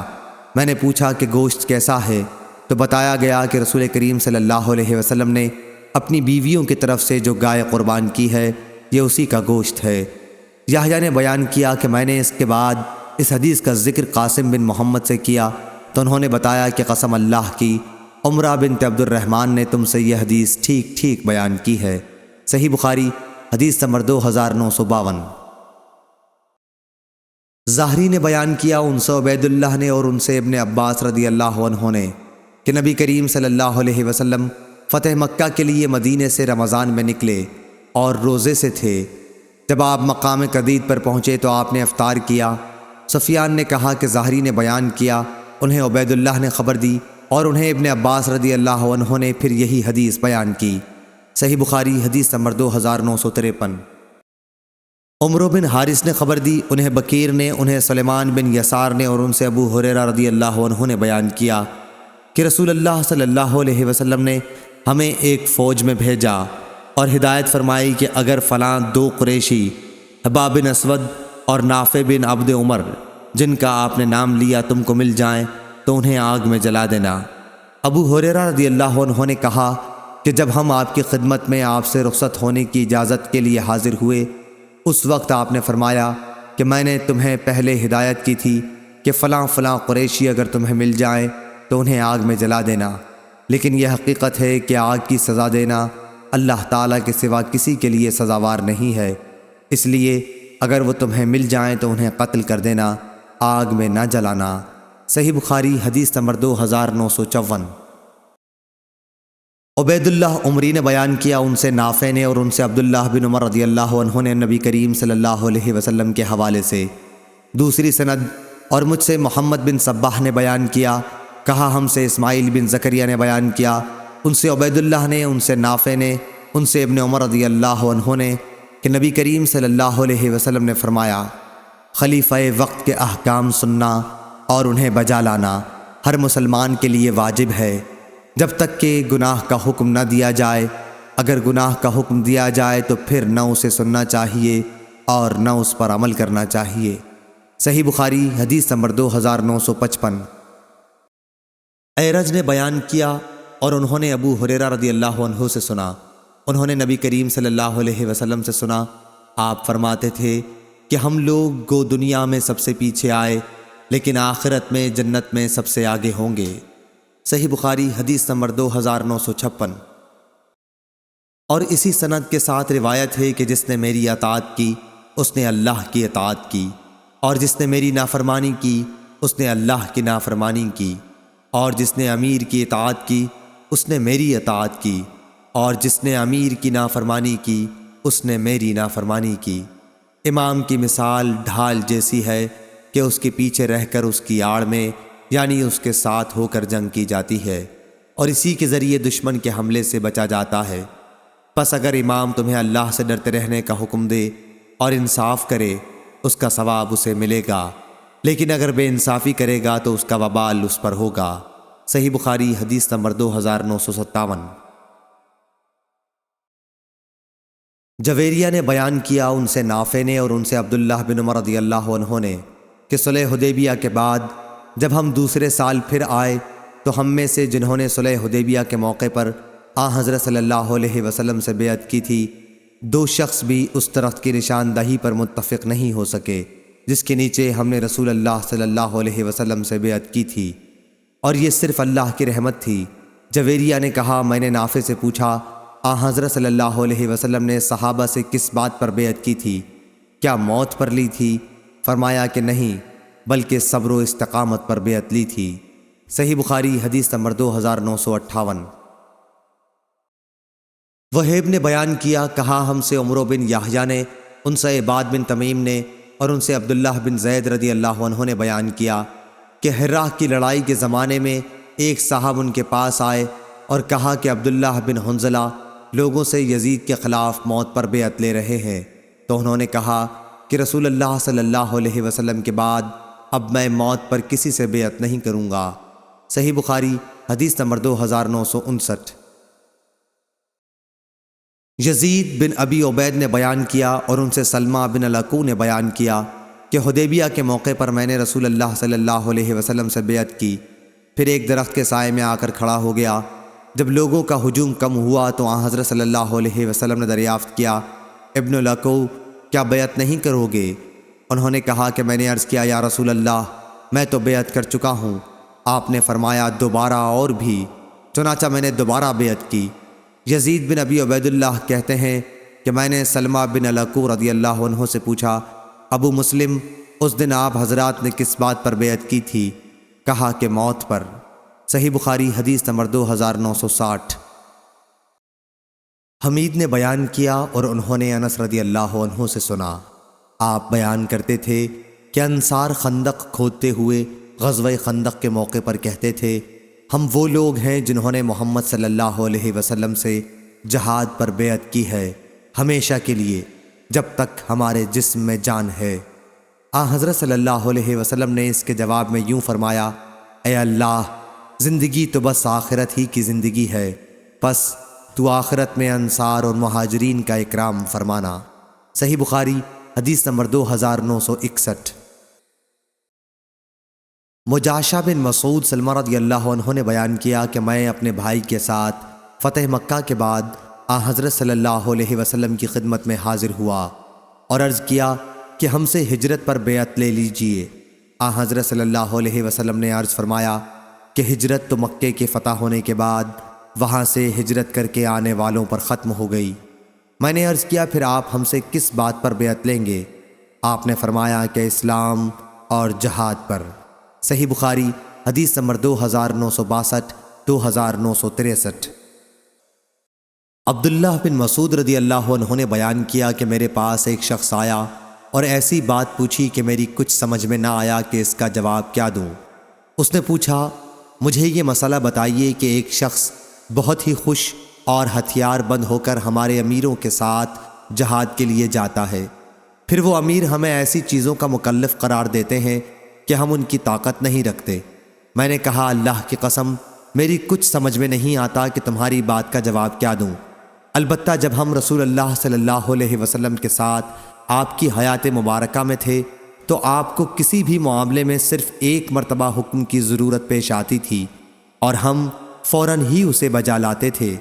یہ یاد رکھنے کی بات ہے کہ تم لوگوں میں اس وقت تک خیر رہے گی جب تک تم اللہ سے ڈرتے رہو گے، اور اگر تمہارے دل میں کسی معاملے میں شبہ پیدا ہو جائے کہ کیا جائے یا نہیں تو کسی عالم سے اس کے متعلق پوچھ لو تاکہ تشفی ہو جائے۔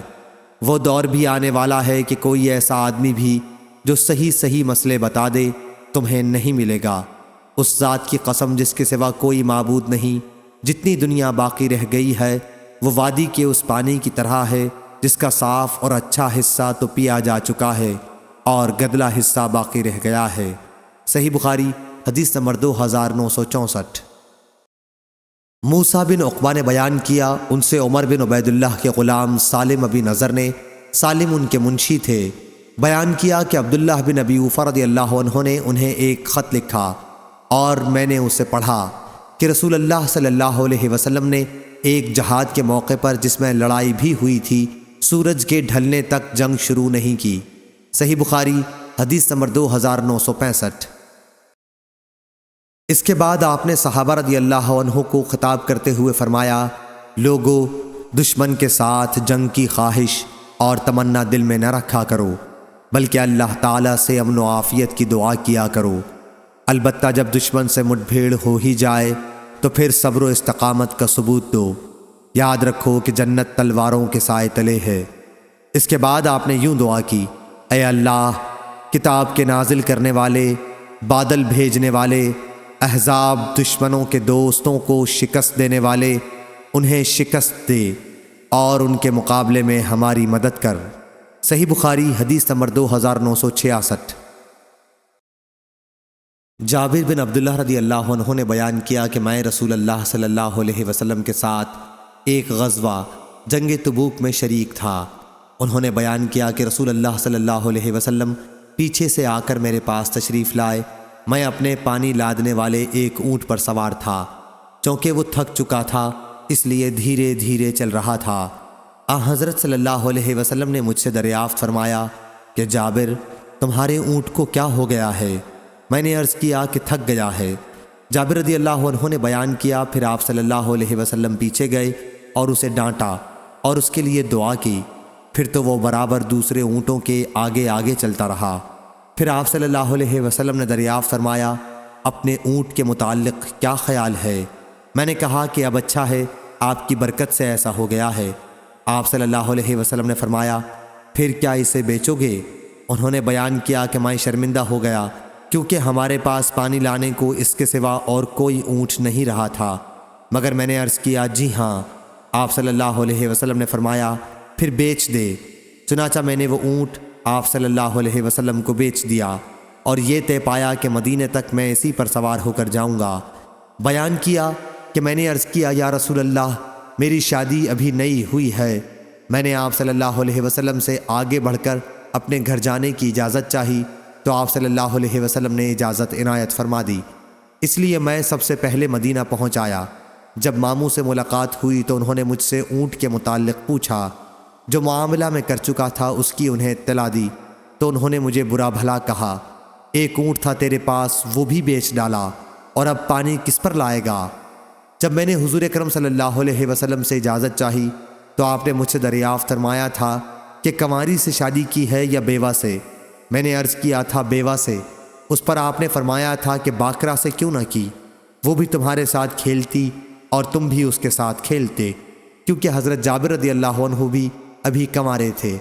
میں نے کہا، یا رسول اللہ، میرے باپ کی وفات ہو گئی ہے، یا یہ کہا کہ وہ احد میں شہید ہو چکے ہیں اور میری چھوٹی چھوٹی بہنیں ہیں، اس لیے مجھے اچھا نہیں معلوم ہوا کہ انہی جیسی کسی لڑکی کو بیاہ کے لاؤں جو نہ انہیں ادب سکھا سکے نہ ان کی نگرانی کر سکے۔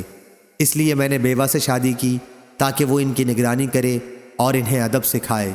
انہوں نے بیان کیا، کہا پھر جب نبی کریم صلی اللہ علیہ وسلم مدینہ پہنچے تو صبح کے وقت میں اسی اونٹ پر آپ کی خدمت میں حاضر ہوا۔ حضرت صلی اللہ علیہ وسلم نے مجھے اونٹ کی قیمت عطا فرمائی اور پھر وہ اونٹ بھی واپس کر دیا۔ مغیرہ راوی نے کہا کہ ہمارے نزدیک بائع میں یہ شرط لگانا اچھا ہے، کچھ برا نہیں۔ صحیح بخاری حدیث نمبر 2967۔ قتادہ نے بیان کیا اور ان سے انس بن مالک رضی اللہ عنہ نے بیان کیا کہ مدینہ میں ایک دفعہ کچھ دہشت پھیل گئی تو رسول اللہ صلی اللہ علیہ وسلم ابو طلحہ کے گھوڑے پر سوار ہو کر حالات معلوم کرنے کے لیے سب سے آگے تھے۔ پھر آپ صلی اللہ علیہ وسلم نے فرمایا کہ ہم نے تو کوئی بات نہیں دیکھی، البتہ اس گھوڑے کو ہم نے دوڑنے میں دریا کی روانی جیسا تیز پایا ہے۔ صحیح بخاری حدیث نمبر 2968۔ جریر بن حازم نے بیان کیا، ان سے محمد نے اور ان سے انس بن مالک رضی اللہ عنہ نے بیان کیا کہ مدینہ میں لوگوں میں دہشت پھیل گئی تھی، تو رسول اللہ صلی اللہ علیہ وسلم ابو طلحہ رضی اللہ عنہ کے ایک گھوڑے پر جو بہت سست تھا سوار ہوئے اور تنہا ایڑ لگاتے ہوئے آگے بڑھے۔ صحابہ رضی اللہ عنہم بھی آپ کے پیچھے سوار ہو کر نکلے۔ اس کے بعد واپسی پر حضرت صلی اللہ علیہ وسلم نے فرمایا، خوفزدہ ہونے کی کوئی بات نہیں ہے، البتہ یہ گھوڑا دریا ہے۔ اس دن کے بعد پھر وہ گھوڑا دوڑ وغیرہ کے موقع پر کبھی پیچھے نہیں رہا۔ صحیح بخاری حدیث نمبر 2969۔ سفیان نے بیان کیا کہ میں نے مالک بن انس سے سنا، انہوں نے زید بن اسلم سے پوچھا تھا، اور زید نے کہا کہ میں نے اپنے باپ سے سنا تھا، وہ بیان کرتے تھے کہ عمر بن خطاب رضی اللہ عنہ نے فرمایا، میں نے اللہ کے راستے میں جہاد کے لیے اپنا ایک گھوڑا ایک شخص کو سواری کے لیے دے دیا تھا، پھر میں نے دیکھا کہ بازار میں وہی گھوڑا بک رہا ہے۔ میں نے نبی کریم صلی اللہ علیہ وسلم سے پوچھا کہ کیا میں اسے خرید سکتا ہوں؟ آپ صلی اللہ علیہ وسلم نے فرمایا کہ اس گھوڑے کو تم نہ خریدو، اور اپنا صدقہ خواہ خرید کر ہی ہو واپس نہ لو۔ صحیح بخاری حدیث نمبر 2970۔ امام مالک نے بیان کیا، ان سے نافع نے، ان سے عبداللہ بن عمر رضی اللہ عنہ نے کہ عمر بن خطاب رضی اللہ عنہ نے اللہ کے راستے میں اپنا ایک گھوڑا سواری کے لیے دے دیا تھا، انہوں نے دیکھا کہ وہی گھوڑا بک رہا ہے۔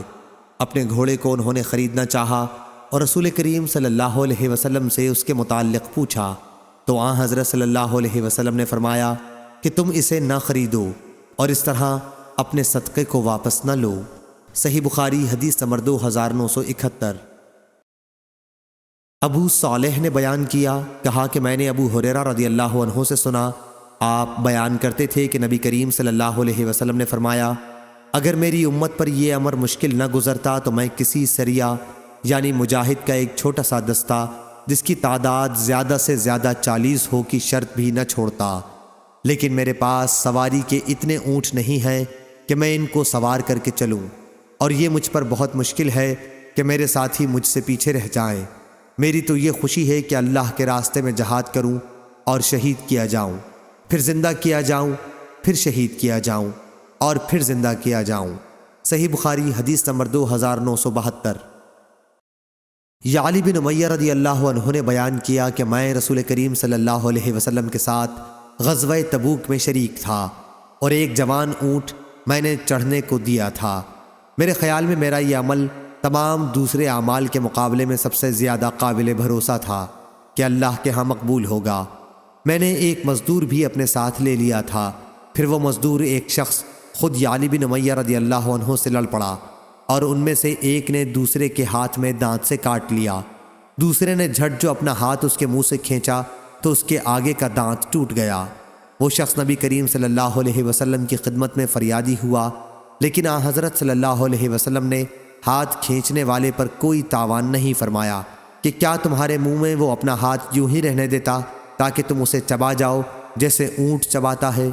صحیح بخاری حدیث نمبر 2973۔ ثعلبہ بن ابی مالک قرظی نے خبر دی کہ قیس بن سعد انصاری رضی اللہ عنہ نے، جو جہاد میں رسول اللہ صلی اللہ علیہ وسلم کے علمبردار تھے، جب حج کا ارادہ کیا تو احرام باندھنے سے پہلے کنگھی کی۔ صحیح بخاری حدیث نمبر 2974۔ سلمہ بن اکوع رضی اللہ عنہ نے بیان کیا کہ غزوہ خیبر کے موقع پر حضرت علی رضی اللہ عنہ رسول اللہ صلی اللہ علیہ وسلم کے ساتھ نہیں آئے تھے، ان کی آنکھوں میں تکلیف تھی۔ پھر انہوں نے کہا کہ کیا میں رسول اللہ صلی اللہ علیہ وسلم کے ساتھ جہاد میں شریک نہ ہوں گا؟ چنانچہ وہ نکلے اور حضرت سے جا ملے۔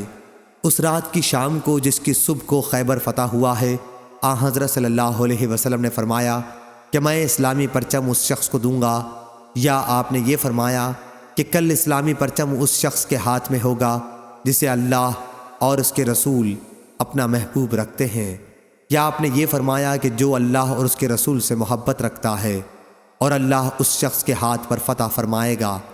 پھر حضرت علی رضی اللہ عنہ بھی آ گئے، حالانکہ ان کی آنے کی ہمیں کوئی امید نہ تھی، کیونکہ وہ آشوب چشم میں مبتلا تھے۔ لوگوں نے کہا کہ یہ علی رضی اللہ عنہ بھی آ گئے، اور آپ صلی اللہ علیہ وسلم نے جھنڈا انہی کو دیا اور اللہ نے انہی کے ہاتھ پر فتح فرمائی۔ صحیح بخاری حدیث نمبر 2975۔ اسامہ نے بیان کیا، ان سے ہشام بن عروہ نے، ان سے ان کے باپ نے، اور ان سے نافع بن جبیر نے بیان کیا کہ میں نے سنا کہ حضرت عباس رضی اللہ عنہ حضرت زبیر رضی اللہ عنہ سے کہہ رہے تھے کہ کیا یہاں پر نبی کریم صلی اللہ علیہ وسلم نے آپ کو پرچم نصب کرنے کا حکم فرمایا تھا؟ صحیح بخاری حدیث نمبر 2976۔ لیث نے بیان کیا، ان سے عقیل نے، ان سے ابن شہاب نے، ان سے سعید بن مسیب نے، اور ان سے ابو ہریرہ رضی اللہ عنہ نے بیان کیا کہ رسول اللہ صلی اللہ علیہ وسلم نے فرمایا، مجھے جامع کلام جس کی عبارت مختصر اور فصیح و بلیغ ہو اور معنی بہت وسیع ہو دے کر بھیجا گیا ہے، اور رعب کے ذریعے میری مدد کی گئی ہے۔ میں سویا ہوا تھا کہ زمین کے خزانوں کی کنجیاں میرے پاس لائی گئیں اور میرے ہاتھ پر رکھ دی گئیں۔ حضرت ابو ہریرہ رضی اللہ عنہ نے فرمایا کہ رسول اللہ صلی اللہ علیہ وسلم تو اپنے رب کے پاس جا چکے، اور جن خزانوں کی وہ کنجیاں تھیں انہیں اب تم نکال رہے ہو۔ صحیح بخاری حدیث نمبر 2977۔ ظاہری نے بیان کیا کہ مجھے عبید اللہ بن عبداللہ نے، انہیں ابن عباس رضی اللہ عنہ نے خبر دی، اور انہیں ابو سفیان رضی اللہ عنہ نے خبر دی کہ حضرت صلی اللہ علیہ وسلم کا نام مبارک جب شاہ روم ہرقل کو ملا تو اس نے اپنا آدمی انہیں تلاش کرنے کے لیے بھیجا۔ یہ لوگ اس وقت ایلیا میں ٹھہرے ہوئے تھے۔ آخر طویل گفتگو کے بعد اس نے نبی کریم صلی اللہ علیہ وسلم کا نام مبارک منگوایا۔ جب وہ پڑھا جا چکا تو اس کے دربار میں ہنگامہ برپا ہو گیا، چاروں طرف سے آواز بلند ہونے لگی اور ہمیں باہر نکال دیا گیا۔ جب ہم باہر کر دیے گئے تو میں نے اپنے ساتھیوں سے کہا کہ ابن ابی کبشہ مراد رسول اللہ صلی اللہ علیہ وسلم سے ہے، کا معاملہ تو اب بہت آگے بڑھ چکا ہے، یہ ملک بنی اصفر قیصر روم بھی ان سے ڈرنے لگا ہے۔ صحیح بخاری حدیث نمبر 2978۔ ہشام نے بیان کیا کہ مجھے میرے والد نے خبر دی، نیز مجھ سے فاطمہ نے بھی بیان کیا، اور ان سے اسماء بنت ابی بکر رضی اللہ عنہا نے بیان کیا کہ جب رسول اللہ صلی اللہ علیہ وسلم نے مدینہ کی ہجرت کا ارادہ کیا تو میں نے والد ماجد حضرت ابو بکر رضی اللہ عنہ کے گھر آپ کے لیے سفر کا ناشتہ تیار کیا تھا۔ انہوں نے بیان کیا کہ جب آپ کے ناشتے اور پانی کو باندھنے کے لیے کوئی چیز نہیں ملی تو میں نے ابو بکر رضی اللہ عنہ سے کہا کہ بجز میرے کمر بند کے اور کوئی چیز اسے باندھنے کے لیے نہیں ہے، تو انہوں نے فرمایا کہ پھر اسی کے 2 ٹکڑے کر لو، ایک سے ناشتہ باندھ دینا اور دوسرے سے پانی۔ چنانچہ اس نے ایسا ہی کیا، اور اسی وجہ سے میرا نام ذات النطاقین 2 کمر بندوں والی پڑ گیا۔ صحیح بخاری حدیث نمبر 2979۔ عطا نے خبر دی، انہوں نے جابر بن عبداللہ رضی اللہ عنہ سے سنا، آپ نے بیان کیا کہ ہم لوگ نبی کریم صلی اللہ علیہ وسلم کے زمانے میں قربانی کا گوشت بطور توشہ مدینہ لے جایا کرتے تھے۔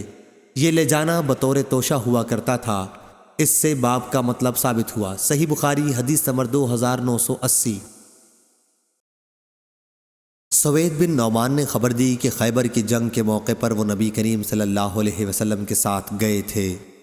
جب لشکر مقام صحبہ پر پہنچا جو خیبر کا نشیبی علاقہ ہے تو لوگوں نے عصر کی نماز پڑھی اور نبی کریم صلی اللہ علیہ وسلم نے کھانا منگوایا۔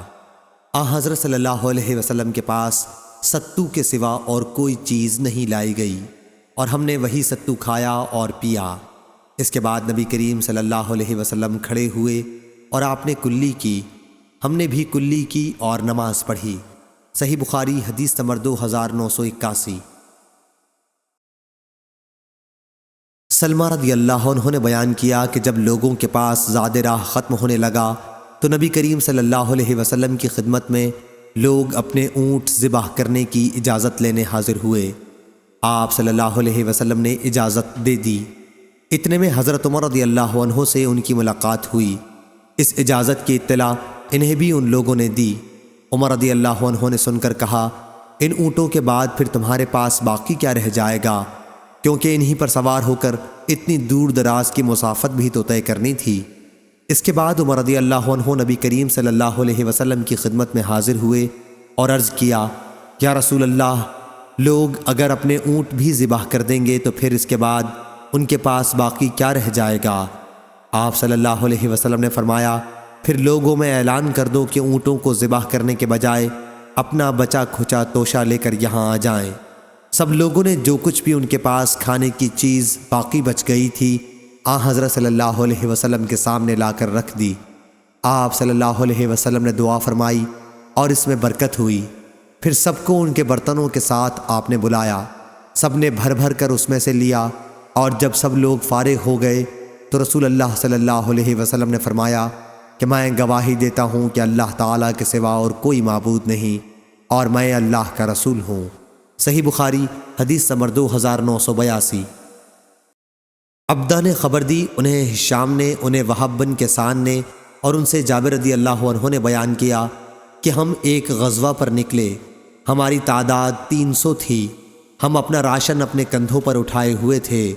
آخر ہمارا توشہ جب تقریباً ختم ہو گیا تو ایک شخص کو روزانہ صرف ایک کھجور کھانے کو ملنے لگی۔ ایک شاگرد نے پوچھا، اے ابو عبداللہ، جابر رضی اللہ عنہ ایک کھجور سے بھلا ایک آدمی کا کیا بنتا ہوگا؟ انہوں نے فرمایا کہ اس کی قدر ہمیں اس وقت معلوم ہوئی جب ایک کھجور بھی باقی نہیں رہ گئی تھی۔ اس کے بعد ہم دریا پر آئے تو ایک ایسی مچھلی جسے دریا نے باہر پھینک دیا تھا، اور ہم 18 دن تک خوب جی بھر کر اسی کو کھاتے رہے۔ صحیح بخاری حدیث نمبر 2983۔ ابن ابی ملیکہ نے بیان کیا اور ان سے عائشہ رضی اللہ عنہا نے کہ انہوں نے عرض کیا، یا رسول اللہ صلی اللہ علیہ وسلم، آپ کے اصحاب حج اور عمرہ دونوں کر کے واپس جا رہے ہیں اور میں صرف حج کر پائی ہوں۔ اس پر حضرت صلی اللہ علیہ وسلم نے فرمایا کہ پھر جاؤ عمرہ کراؤ۔ عبد الرحمن رضی اللہ عنہ، عائشہ رضی اللہ عنہا کے بھائی، تمہیں اپنی سواری کے پیچھے بٹھا لیں گے۔ چنانچہ آپ نے عبد الرحمن رضی اللہ عنہ کو حکم دیا کہ تنعیم سے احرام باندھ کر عائشہ رضی اللہ عنہا کو عمرہ کرا لائیں۔ رسول اللہ صلی اللہ علیہ وسلم نے اس عرصے میں مکے کے بالائی علاقے پر ان کا انتظار کیا یہاں تک کہ وہ آ گئیں۔ صحیح بخاری حدیث نمبر 2984۔ عمرو بن دینار نے بیان کیا، ان سے عمرو بن اوس نے، اور ان سے عبد الرحمن بن ابی بکر صدیق رضی اللہ عنہ نے بیان کیا کہ مجھے نبی کریم صلی اللہ علیہ وسلم نے حکم دیا تھا کہ اپنی سواری پر اپنے پیچھے حضرت عائشہ رضی اللہ عنہا کو بٹھا کر لے جاؤں اور تنعیم سے احرام باندھ کر عمرہ کرا لاؤں۔ صحیح بخاری حدیث نمبر 2985۔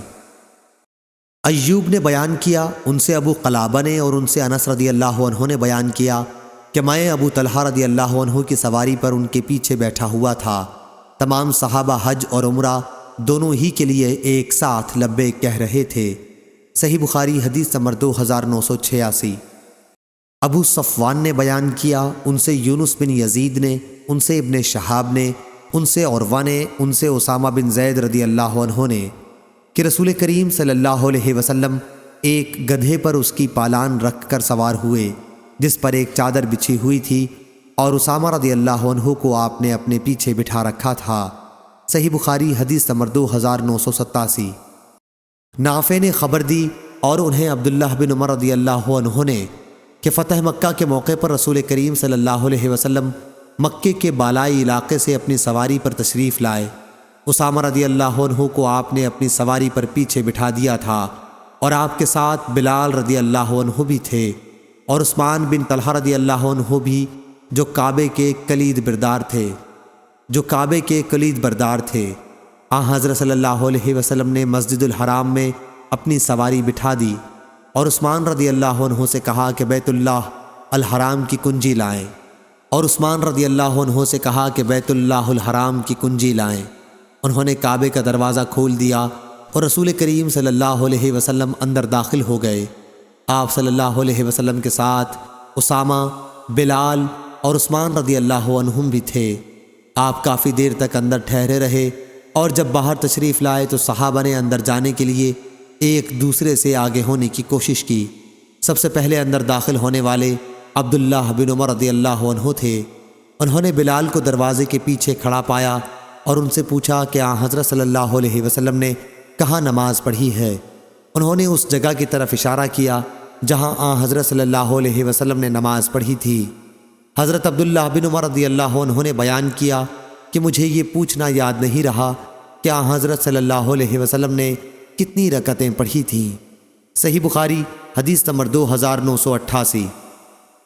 معمر نے خبر دی، انہیں حمام نے اور ان سے ابو ہریرہ رضی اللہ عنہ نے بیان کیا کہ رسول اللہ صلی اللہ علیہ وسلم نے فرمایا، انسان کے ہر ایک جوڑ پر صدقہ لازم ہوتا ہے ہر دن جس میں سورج طلوع ہوتا ہے، پھر اگر وہ انسانوں کے درمیان انصاف کر دے تو یہ بھی ایک صدقہ ہے، اور کسی کو سواری کے معاملے میں اگر مدد پہنچائے اس طرح پر کہ اسے اس پر سوار کرائے یا اس کا سامان اٹھا کر رکھ دے تو یہ بھی ایک صدقہ ہے، اور اچھی بات منہ سے نکالنا بھی ایک صدقہ ہے، اور ہر قدم جو نماز کے لیے اٹھتا ہے وہ بھی صدقہ ہے، اور اگر کوئی راستے سے کسی تکلیف دینے والی چیز کو ہٹا دے تو یہ بھی ایک صدقہ ہے۔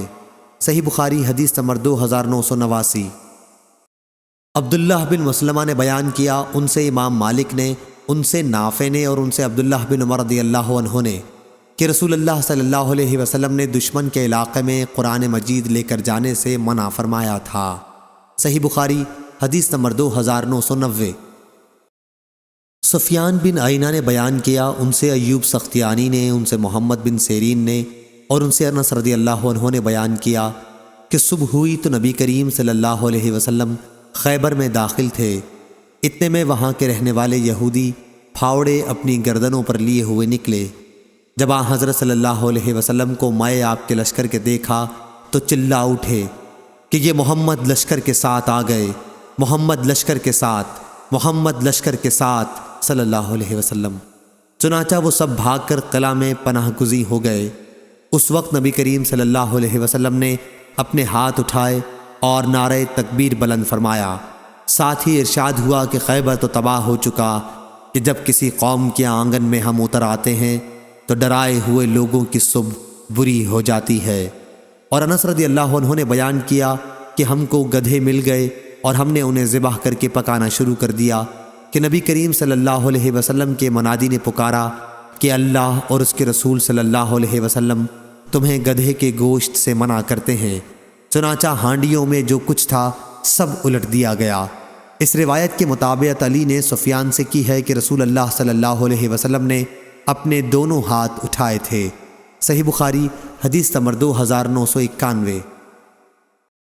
سفیان بن عینہ نے بیان کیا، ان سے عاصم نے، ان سے ابو عثمان نے، ان سے ابو موسیٰ اشعری رضی اللہ عنہ نے کہ ہم ایک سفر میں رسول اللہ صلی اللہ علیہ وسلم کے ساتھ جب ہم کسی وادی میں اترتے تو لا الہ الا اللہ اور اللہ اکبر کہتے اور ہماری آواز بلند ہو جاتی، اس لیے حضرت صلی اللہ علیہ وسلم نے فرمایا، اے لوگو اپنی جانوں پر رحم کھاؤ، کیونکہ تم کسی بہرے یا غائب خدا کو نہیں پکار رہے ہو، وہ تو تمہارے ساتھ ہی ہے، بے شک وہ سننے والا اور تم سے بہت قریب ہے، برکتوں والا ہے، اس کا نام اور اس کی عظمت بہت ہی بڑی ہے۔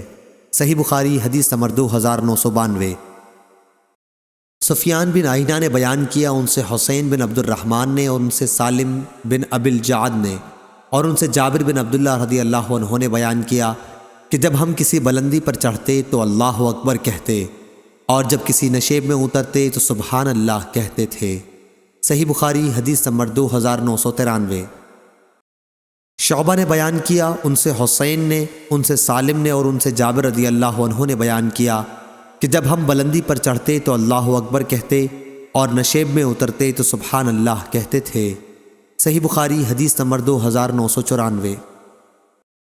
عبدالعزیز بن ابی سلمہ نے بیان کیا، ان سے صالح بن کیسان نے، ان سے سالم بن عبداللہ نے اور ان سے عبداللہ بن عمر رضی اللہ عنہ نے بیان کیا کہ جب نبی کریم صلی اللہ علیہ وسلم حج یا عمرہ سے واپس ہوتے، جہاں تک میں سمجھتا ہوں یوں کہا، جب آپ جہاد سے لوٹتے تو جب بھی آپ کسی بلندی پر چڑھتے یا نشیب سے کنکریلے میدان میں آتے تو 3 مرتبہ اللہ اکبر کہتے، فرماتے اللہ کے سوا اور کوئی معبود نہیں، وہ ایک ہے، اس کا کوئی شریک نہیں، ملک اس کا ہے اور تمام تعریفیں اسی کے لیے ہیں، اور وہ ہر کام پر قدرت رکھتا ہے۔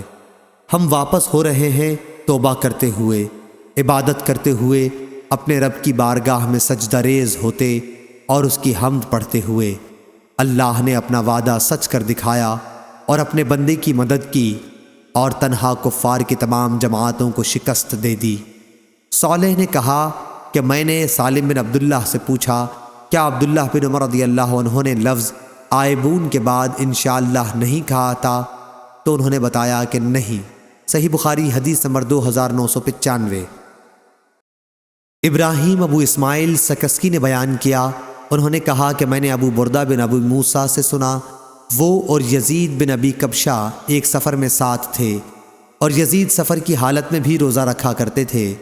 ابو بردہ نے کہا کہ میں نے اپنے والد ابو موسیٰ اشعری رضی اللہ عنہ سے بارہا سنا، وہ کہا کرتے تھے کہ نبی کریم صلی اللہ علیہ وسلم نے فرمایا کہ جب بندہ بیمار ہوتا ہے یا سفر کرتا ہے تو اس کے لیے ان تمام عبادات کا ثواب لکھا جاتا ہے جنہیں اقامت یا صحت کے وقت یہ کیا کرتا تھا۔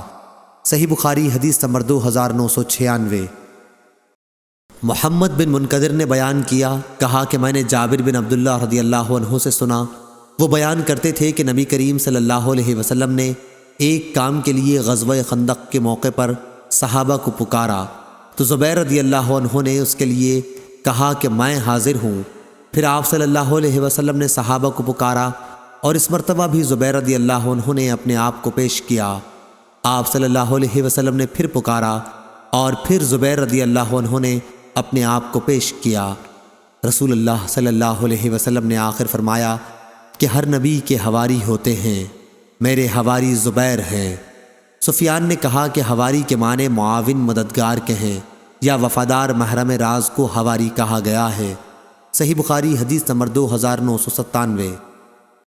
عاصم بن محمد نے بیان کیا، کہا کہ مجھ سے میرے باپ نے بیان کیا اور ان سے ابن عمر رضی اللہ عنہ نے، کہ دوسری سند ہم سے ابو نعیم نے بیان کیا، کہا ہم سے عاصم بن محمد بن زید بن عبداللہ بن عمر نے بیان کیا، ان سے ان کے والد نے اور ان سے عبداللہ بن عمر رضی اللہ عنہ نے، کہ نبی کریم صلی اللہ علیہ وسلم نے فرمایا، جتنا میں جانتا ہوں اگر لوگوں کو بھی اکیلے سفر کی برائیوں کے متعلق اتنا علم ہوتا تو کوئی سوار رات میں اکیلا سفر نہ کرتا۔